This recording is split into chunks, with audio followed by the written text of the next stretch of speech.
Good morning, good evening, good afternoon, wherever you are. This is your Sensei Al Bob right here. Your griot to tell you a story. And if you are a snowflake or a siloed um, person, then you should lead the challenge of opening your mind because you can't do it. You are just a automaton to the trend. Are you trending? Are you cool? What's happening? Are you an A-lister? You dyeing your hair, shaving your body. What's going on? Is that you, Eddie? Good to see you, buddy. Yeah, I got my coffee right here. Yep. Mm. So you thought things couldn't get any weirder, back in 2016, and Donnie came down that escalator, and everyone just laughed, right? But he got a $1 billion worth of free advertising because the media couldn't help themselves. They had to cover everything. Oh, he just shit his pants. Oh, he just shot someone and the carrot head was if you don't realize what did he do 10 years before he came down that escalator? He was a TV game show host, right? You're fired. That's all he did when he was in office. You're fired. They had the biggest, you know, um, revolving door of people, and they just got wackier and wackier. When they first started out, everybody who was in his cabinet were corporate folk, right? And they got what they wanted. They got that big tax break, and you looked at who was our Secretary of State, the guy who was head of Exxon, and he didn't stop being head of. Well, why should I stop being head of Exxon when Carrot Head he won't quit doing his own business? He was, Carrot Head was selling ties out of the trunk of the presidential limousine. So you expect anything different? That whole 4 years was just one gigantic roller coaster ride, right? And if you see what he was no different. Oh, here comes the rain. He was no different than anybody else. Yeah. Let's put up this window anyway.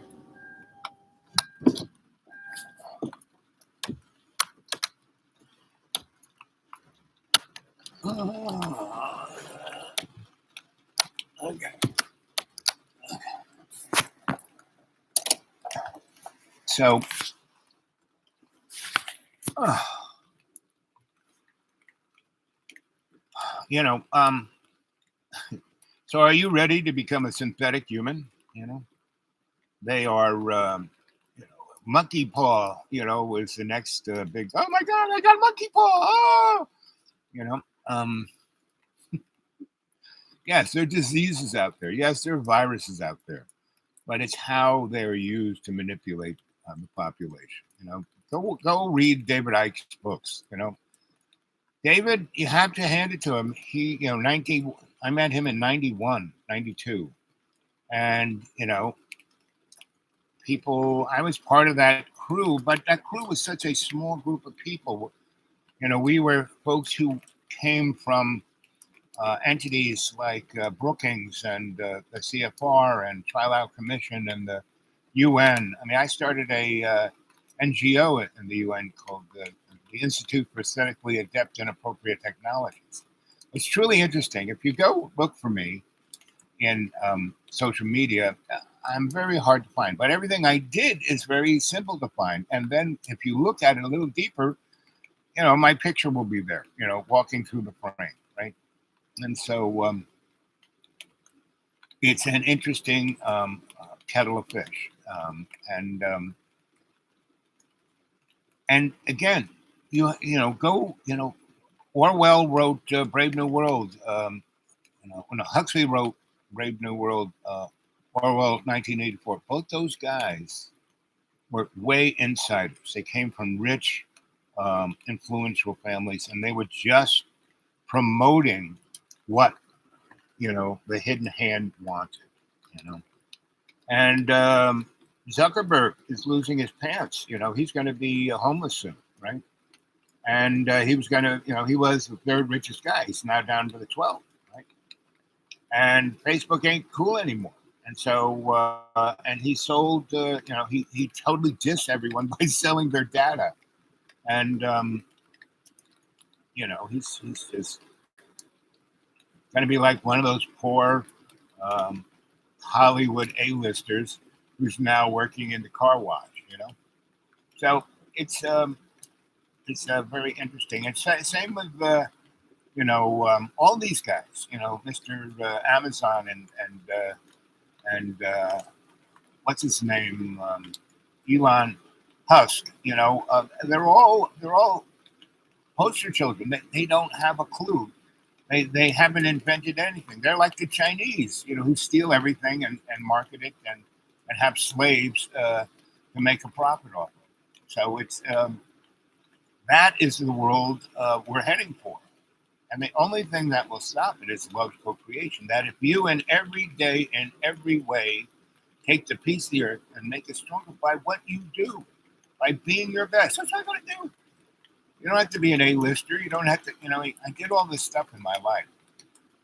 And, I would tell, I agree on it. I tell stories. And I tell these stories. Oh, people look at me like you didn't do that. And then I go out in the car, and go get,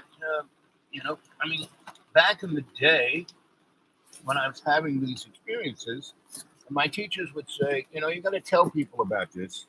And I said, no, nobody's going to believe me. And they said, you don't have to, you just tell them about it. But I started, photographing, right? There's Lou and me. You did not, didn't mess with this young lady. Here, so during the Iran-Contra days of Ronnie Reagan, right? We mobilized. We put together this little group of folk here, right here, because of the death squads going on in El Salvador, Nicaragua, Costa Rica, and that whole section of Central America. And that was our manifest destiny to do that. So then now what do we have? All these gangs, they're bringing that violence that Ronald Reagan and Ollie North did out of the basement, and, Iran-Contra. Why is it called Iran-Contra? Because the Congress said no more funding the Contras, the death squads. After those nuns got whacked. Let's see. I have a picture of one of those nuns. I mean, we and what was amazing, people go, let's defund the police. Well, New York City did that when they went bankrupt. In the early 70s, New York City went bankrupt. And one day they had 30,000 cops. The next day they had 8,000. Between 1971-ish to, 91, New York City was kind of bankrupt and, it's very Devo. Whack that whip. They de-evolved, right? 1 million apartments went off the rolls. Those were rent-controlled apartments, and they couldn't. The realtors and the guys who owned the property couldn't break that law. So all they did was decided not to rent the apartments, let them run foul, right? So there were whole neighborhoods in Lower East Side, Upper West Side, Harlem, Red Hook, Williamsburg, Brooklyn, South Bronx, that 1 million apartments within 5 years went off the rolls, right? And so where do those million families go? On the street. One of the first things that the trickle-down economics of Ronald Reagan did was he basically threw 6 million people who were in mental institutions that were paid for by the federal government, whoop, right? And then that was the first part of the safety net he defunded. And, the guy who brought us Medicaid and Medicare, the Environmental Protection Agency, OSHA, a whole um, slew of things was Richard Nixon. Not a Democrat, Richard Nixon, right? He did more social good than any president ever did. And that's why they went after him. And, he brought China together. But he was reading the script that he was given, right? And he wanted to be remembered as that. But they, threw him under the bus with, Watergate, right? And, that they recorded everything he ever said. Of course, the guy's drinking all the time, so he says, some this. And poor Dick, first of all, I never understood why people whose name was Richard call themselves Dick, except, they usually are, Oh. So anyway, pretty much, I've been watching this de-evolutionary thing happen since, when did I go see that nuclear weapon being blown up in Nevada with my dad? 56 or 57, somewhere around there, right? That changed my worldview, right? 3 in the morning, they got us out on the flats. We're in the parking lot of the blockhouse, and they are testing a device that's about the size of, it was a tactical nuclear weapon that was boosted with a lithium core, right? And lithium, just like those batteries, it's like the ever-ready bunny of nuclear weapons. It's a cheap way to go. And so this thing was, it was smaller than the Hiroshima bomb. It was a tactical nuclear weapon, but it had this thing. So it upped it up to, about 15 times bigger than the Hiroshima bomb. And we are about 20 miles from ground zero out there in the Nevada flats, this test site. And I'm, got my Brooks Brothers suit on. And it's kind of cold. It's early spring. And so I have my camel's hair coat on and my businessman's hat. And my father throws a lead tarp over me, right? And the speaker goes, face the opposite direction from ground zero. So we all do. And we're facing the blockhouse. And, 10, 9, 8, 7, 6, 5, 4, 3, 2, 1. And he doesn't say zero. And this is and you could hear a pin drop. And then this flash of light. And we're not facing it. We're away. This flash of light. And I have this lead thing over me. And I feel this, like push almost. But it's not of wind or any force. It's of light. Right. And then I see in front of me are shadows on the concrete blockhouse, right? Because it was my dad, me, and about 10 other guys in uniforms, and about 2 other guys in suits. My dad was in a suit, I was in a suit, the other 2 suits. And the suits were way more powerful than the guys in the uniforms. And so, and then over the speaker, all right, you can turn around and look. And we turn around, and it's black as night, right? There's not a single light except this rushing, mushroom cloud. And it was on the inside, it was like the devil's brew, and it was purple and green and all these thick, bright colors that you normally never see. And those are isotopes being born and decaying right in front of your eyes. And my dad said, put your hand up in front of your face. And I was wearing welder's glasses, and I could still see this. And I put my hand in front of my face, and I see the bones in my hand, meaning x-rays that are so prevalent there that I can see the bones in my hand. And that's when my worldview changed, right? And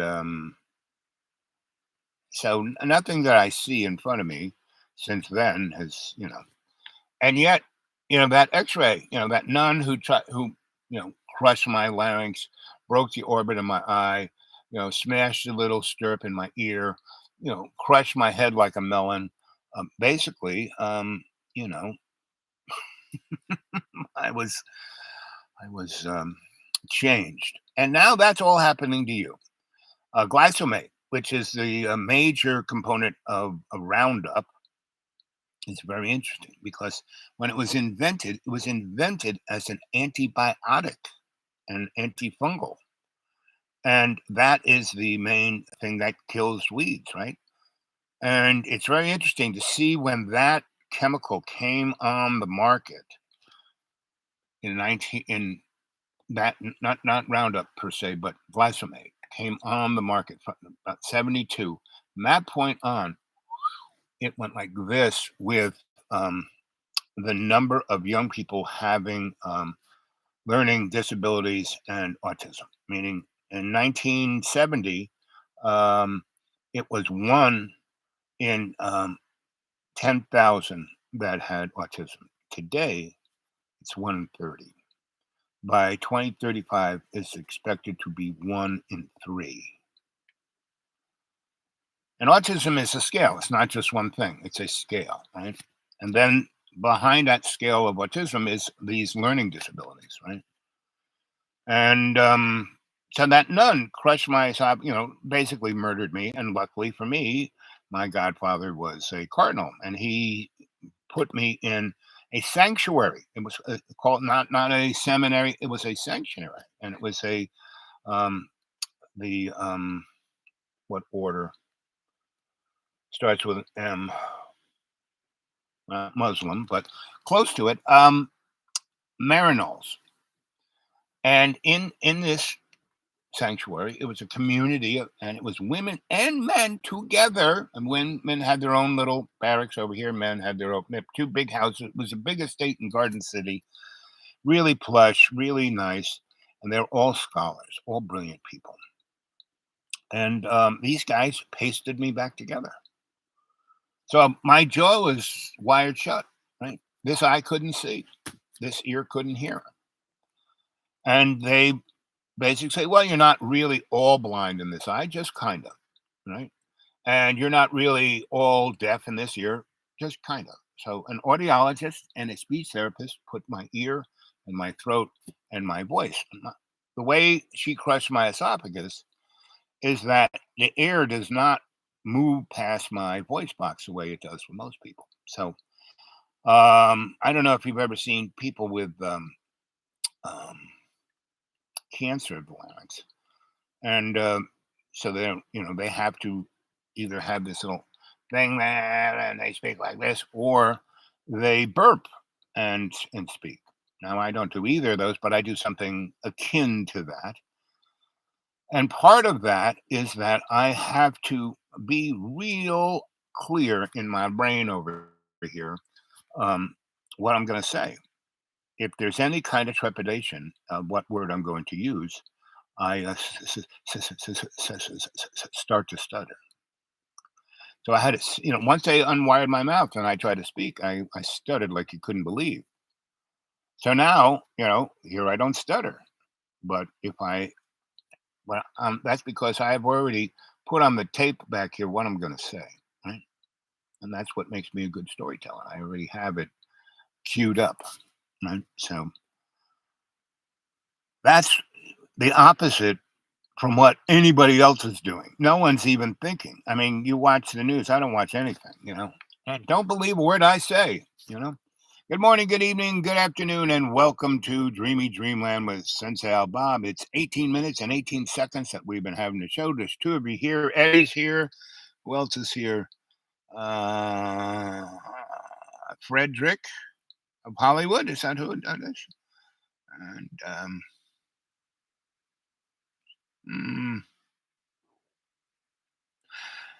anyway, so we are in very interesting times because you should read this guy named Whitley Strieber, right? And he wrote a book called Communion, and that was one of the first books that really went, viral about abduction. There were plenty of books written, and a lot of people read them, but they usually were people who were from that community of, what's going. Because the biggest issue, the biggest question, isn't Donald Trump, isn't Biden, isn't Kamala Harris, isn't global warming, isn't war and everywhere. It's the alien agenda, right? Because it goes all the way back to way before our recorded time. Because our recorded time is just a few seconds ago. Meaning the 60,000 years or such that is considered his story is just not even close. Humans like this have been around for at least a million years, if not longer, right? And we're somebody's experiment, so we came from something else. I mean, so we never really know who we are. We don't know where we came from, and that's why I'm a shamanic, psychosocial, cultural, forensic, anthropologic alchemist. Shamanism. It's not a religion. It's a worldview. It's a window, how you look at things, right? To understand somebody's psychology, you got to understand their social orientation. What's their job? What do they do? Where do they go to school? What's their sexual preference? What economic status do they have? What's their status? That's your social orientation. Then cultural. It's like where grandma came from. What do you eat on holidays? You know what are the stories you heard as a kid? That's your cultural, right? Then you take it apart forensically. You look at all the threads, how they all kind of come together, and then you try to view it anthropologically. And that it's supposed to be you take off your ethnocentric glasses and you view things with an open mind. But when you see where anthropology was brought into being, it was brought into being by white guys who wanted to prove scientifically that white men are superior, right? And forget it. Women, we've mostly been in a matriarchal society. We haven't, patriarchy's only been around for 4,000 years, give or take, maybe six, right? But the rest of the time, women were in charge. My basic research is why did they hand that over to pun heads like guys? Guys were the disposable cogs in the arrangement, and now they're if you go read Brave New World, they get rid of biological reproduction. They talk about the infants being decantered, meaning that they've been right now they've invented artificial wombs, right? And they're because they want to go after the stem cells and they want to reproduce the stem cells totally artificially. So the neo-Nazi Christians and whatever religious flavor you want to throw at it, um, you know, doesn't go nuts. So nobody's here. It's 22 seconds, 22 minutes, and I bored everyone quick enough. So come on.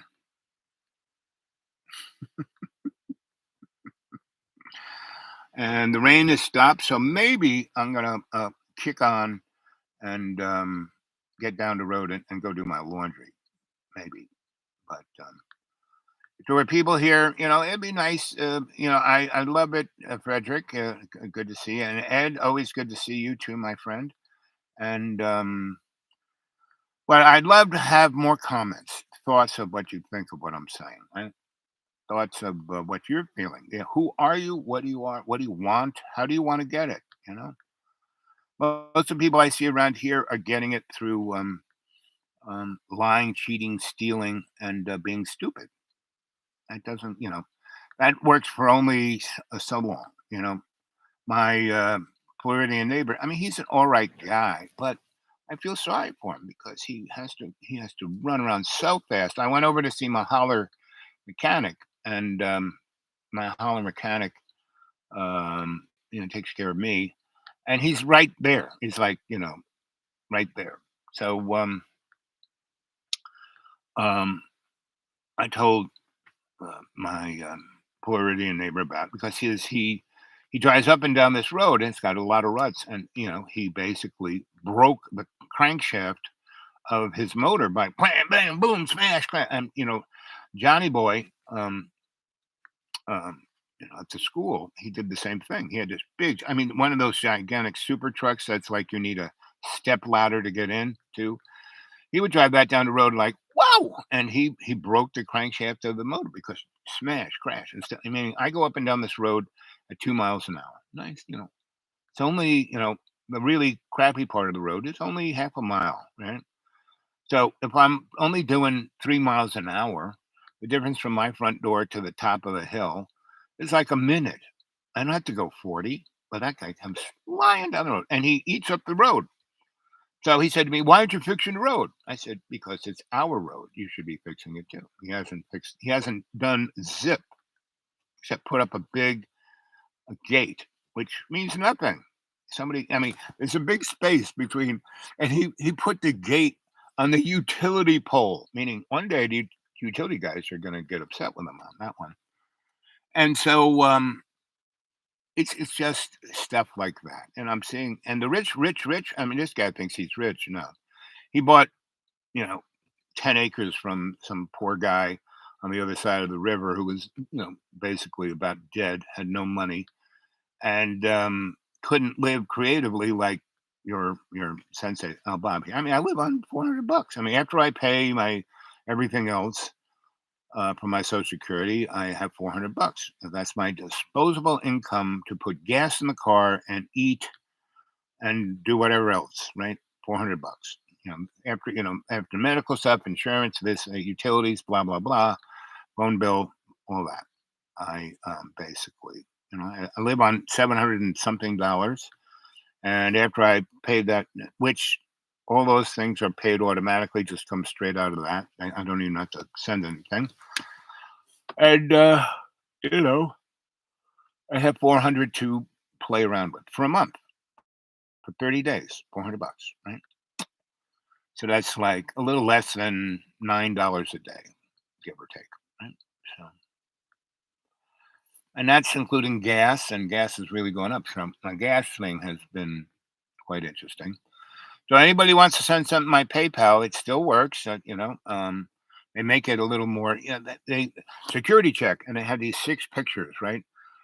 Tell us which one has a tractor in it. And there was two that there's a tractor, but the rest were gray. I can't see anything unless I had like a magnifying glass. I couldn't see it. So I picked the two, and then said, send it in. They said, no, there are more. You have to identify the others, or you can't. Like what? It's like. Then the other security question, you know, are you or are you not a tractor? I don't know what they have about tractors, but so I mean that's the interesting world we are in, and it's just going to get weirder. And at a certain point, aliens are going to show up. But the first aliens that are going to show up won't be. They will be faux aliens. They will look like Carrot Head, right? And then he will say, "See, they all love me. They come looking like me. Make America great again. Oh, Carrot Head. Ooh, bow down to me. Kiss my rabbit head. Oh, it's that's the world we're in, kids. And the thing is, we have been in that world for the last 6,000 years. Meaning there isn't anything different right now than the Dark Ages. Go study them. I studied them a lot. Uh, Look at everything from the 6th century up to the 18th century. That was quite interesting. Anyway, yeah, the sun actually is coming out, so I'm going to drive another few miles and see if I can do my laundry. And how do I do my laundry? You say, how do you do your laundry, Sensei Al Bob? I put it out on the. It's going to rain again, so I'm going to put it out on the line, and I spray it with some my jungle juice, and let the rain wash it, right? And then I kind of shake the water off, and then let the sun hit it. So I have a bunch on the line. Before I left this morning, I put a bunch out on line. It's just rained, so I'm gonna go see how my laundry is doing. So I love you guys, and I'll try again sooner rather than later. But come on, guys, wake up! And if you want any of my writing, get a hold of me at the dudewake42 at gmail, dudewake42 at gmail, and I will send you something. Right, I've sent it to a lot of people. Sad to say that no one has sent back. What I send the stuff out to you to read. A, I'd like you to read it. B, I would like some kind of feedback. A writer needs feedback. And I just get, if anyone does give me any feedback, it's usually, wow, this is pretty cool. Or, well, I don't understand it, but it makes me feel funny. Well, that's good. I like that one better than that's cool. Um, you know, and I send it to writers that I know, and they go, well, and they run away. It's like they feel inferior. You're intimidating by writing this stuff. Ah. Well, first of all, I enjoy writing it. Got nothing else to do, so I'm writing it now. Because someday somebody's, you have written anything? I go, yep, here you go. Read this. Anyway, so I just wanted to touch base with you guys, see how you're doing. Um, Again, some comments. Let's have some comments. I mean, people leave, you know, John Boy comments. Usually they're like, you know, you need to be in a mental institution, or boy, your hair's cool. Can I'm a android transsexual. Can I date you? I mean, that's what John gets. So but that's kind of cool. So the aliens are like on my front lawn, but they have deemed it to appear to me as bunny rabbits, right? And there's bunny rabbits usually there's lots of them when there's one, and now there's just that's why I kind of know he's an alien because he basically I'll walk into my property and I'll turn around and close the car door, and when I turn around again, Mr. Bunny is right there, looking up at me, right? And I'll look down at him and say, "Hey there, Mr. Bunny." And he looks up at me, and says, "Hey there, Sensei Al Bob." And he doesn't really say that, but I see him smiling. He doesn't run away. I kind of give him a good 10 feet and walk towards where I'm going. And he will hop down the bunny trail right along my side. I'll stop. He'll stop. Walk along, and I don't feed him. I don't do anything. Very interesting. He doesn't go eat my garden. He doesn't even eat the stuff that I eat in the woods. But what he had been doing the last 3 weeks has been chewing on the lawn, and he's been keeping it down. I mean, but he's a little guy, so he can't do the whole thing. So a friend of mine lent me his lawnmower, but he kept it down so it wasn't like going nuts, right? So that is what the world we live in. Is this natural order of things, and if we just find our position in that natural order and not see ourselves as superior or exceptional, we can do whatever. I want to wipe out. They Oh, we have to stop burning oil, so we're gonna have to have electric cars, so we're gonna need all these rare earth elements, so we're going to dig them out of the seabed. Yes, it'll probably kill all the fish in the sea, but at least we will stop global warming. Really? Really? I mean, the thing that absorbs most of the carbon is the sea. If you screw up with the homeostasis of the sea, you're gonna be in serious problems. It's the biggest heat sink there is. You screw with it. And the real deal is, if you look at the history of Earth, these guys go up in the North and South Pole and they drill through the ice and they go way, way down and they take out these ice cores. And what they're doing is that in the ice cores are these little bubbles, right? And in the little bubbles are a representation of what the atmosphere was back, 2 or 3 billion years ago. And so they can, extrapolate what was going on.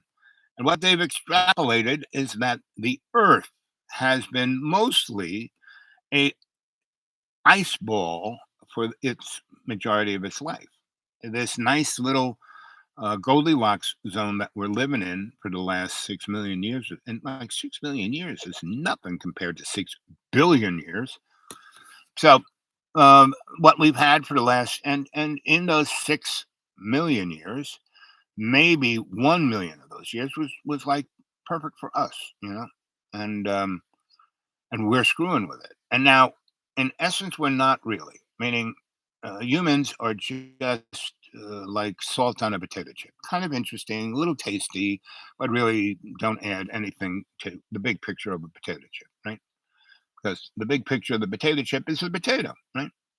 And the fact that it's been cut and it's been fried. But the salt is just that little. So that's us. We're the salt on a potato chip. So that's how much we affect, right? So what's going on was understood 400 years ago. Without the kind of science we have, they kind of realize this, right? So, where do you think the big flood came from? And is that the only one? No. We had a big flood on this planet back in the 1840s called the mud flood. Yeah, but they kind of swept it under the rug. They had their own media, and they kind of wrote what they wanted in the history books. They kind of put the Civil War up front and the Crimean War and a few other wars as a distraction to that big, gigantic thing that happened. Right, but go look up a mud flood, 1800s, 1900s, right, and see what you get. And this flood that happened in Kentucky, that is just the beginning, kids. And that's not near the ocean, you know. That was not near the ocean, you know. Now, where I'm in Tennessee, I'm right in this really interesting triangle, where Tennessee comes its most northern eastern part. And Virginia's there, North Carolina's over here, West Virginia's there, and Kentucky's over there. I'm really only about 120 miles to where that flood happened, right? So a lot of people have escaped and come this way, and it's a lot worse than they're advertising, right? And we have had rain, rain, rain, rain, rain, but just on 120 miles, southeast of where all of this happened. So it's affecting us, and I'm way up on top of a mountain, and I spent 10 years making sure I had good drainage because I knew this was coming. And so everybody else around is in mud land. Me, it rains, like it rained pretty hard right now. I'm gonna go over to um, the deep green, and it'll be dry. The sun is out. If I wait 2 minutes, it'll take me another 5 to drive there. Um, it will be dry as a bone. You know, so if you prepare for things, it's not a big deal. If you just, like the Floridian, he's just spinning his wheels all the friggin' time. It's like mind friggin' boggling. He's not a bad guy. And he's always got a gun. He's got a ton of guns. And I learned very early that if you have a gun, you either have to kill someone or it gets taken away from you and you get killed. If you don't have a gun, it makes it harder for them to kill you, right? Because you're not a threat. To kill someone that's not a threat, humans aren't really wired for that. Only the people who, I mean, you see people being, brought into armies and they have to go watch, Full Metal Jacket, you know, and Stanley Kubrick's film. And that is the best film I've ever seen about what they have to do to people to make them killing machines. And then they can't really turn them back into. And that's why we have so many folk out there who are soldiers who are, whacking themselves. We have the highest level of military suicide in our history, and drug addiction. And the good old Sattler family that started selling OxyContin, from the late '90s until 2020. They made that one family made $500 billion, right? And 1 million people OD'd. They were the fault of 1 million deaths. It's like as if they took a gun and blew their brains out. And then another 20 million people whose lives were wrecked by that drug. And all they had to do is pay $6 billion, but they're not going to jail. But there's at least 40,000 people in American jails that are sitting there, and they haven't even been gone through court because they can't get bail, and they're sitting there for years because they can't pay their bail, and the log of people to go in front of court is so long that they're waiting and waiting and waiting years for like an ounce or two of marijuana. So it's like that's the America you're living in, kids. So the only way to change this is with love's co-creation. The only way to change this is to have, and I don't like using the word God because when you take it all the way to past, Samaria, it's Gob, and Gob is this bocce ball guy who his whole thing was gold. the golden rule. Who has the golden rules? That was Gob. That was Bocce. So, the closest thing to a name for the great maker of everything is love, right? Love's co-creation. And the reason why love is here is to co-create with us, because we are both, the great creator and us, are a work in progress. There is no finish line. We are a work in progress. And turning ourselves into a synthetic creature is only putting ourselves into a prison cell. So good luck with that. That's all I got to say.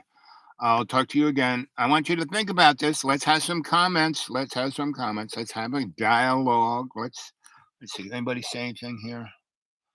Hello. Uh hello. Hey Bob. Hey Eddie. Come on. A little more thought provoking than that. Okay. I love you guys. Stay well, be good. I'll catch you later. Let's see. How long was that? 41 minutes. Okay.